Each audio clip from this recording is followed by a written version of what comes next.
భూమన కుటుంబం నుంచి తిరుపతిని కాపాడుకుందామని పిలుపునిచ్చారు జనసేన పార్టీ నియోజకవర్గ ఇన్ఛార్జ్ కిరణ్ రాయల్. భూమన కుటుంబం ట్రాప్ గేమ్ ఆడుతోందని మండిపడ్డారు. గంజాయి కేసులో పట్టుబడింది భూమన అభినయ్ అనుచరుడు భానుప్రకాష్ అని, గంజాయి కేసును పక్కదారి పట్టించాలని శ్రీవాణి టికెట్ల అంశాన్ని లేవనెత్తుతున్నారని విమర్శించారు.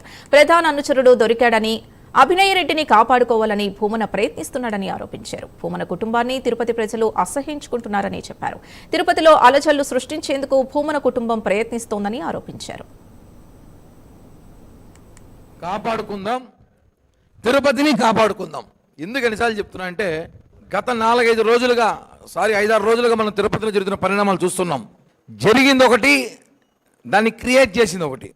దొరికిన దొంగను తప్పించడానికి వైఎస్ఆర్ కాంగ్రెస్ పార్టీ వాళ్ళు ఆడుతున్న డ్రామాలో భాగంగా తిరుపతి ప్రజలు, తిరుపతికి వస్తున్న యాత్రికులు, తిరుమలకి వెళ్తున్న యాత్రికుల్ని మభ్యపెట్టి ఇబ్బంది పెడుతున్నారు. ఇది వాస్తవం.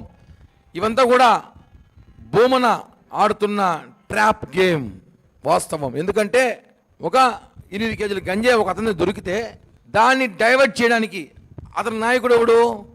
చిన్నబాబు. ఇక్కడున్న చిన్నబాబు, భూమన చిన్నబాబు వాళ్ళకి నాయకుడు. దాన్ని తప్పించడానికి టీడీడీ శ్రీవాణి టికెట్స్ తీసుకొచ్చారు బయటికి. శ్రీవాణి టికెట్స్ అనేది జగన్ గవర్నమెంట్లో తీసుకొచ్చింది వాళ్ళే. ఆ శ్రీవాణి నిధులు ఏం చేస్తున్నారు? ఆలయాలు నిర్మిస్తున్నారు. అంటే ఇదొక దాడి. శ్రీవాణి టికెట్ల ద్వారా వచ్చే డబ్బుల్ని కొన్ని ప్రాంతాల్లో ఆలయాలు నిర్మిస్తుంది టీడీడీ. అది ఓర్వలేక చూడలేక శ్రీవాణి ట్రస్ట్ టికెట్ల పైన స్కీము బ్లాక్లో అమ్ముతున్నారు అంటున్నారు. అది ఎవరు చెప్తున్నాడు? మాజీ చైర్మన్ చెప్తున్నాడు. హాస్యాస్పదంగా ఉంది. నువ్వు ఎందుకు డైవర్ట్ చేస్తున్నావు?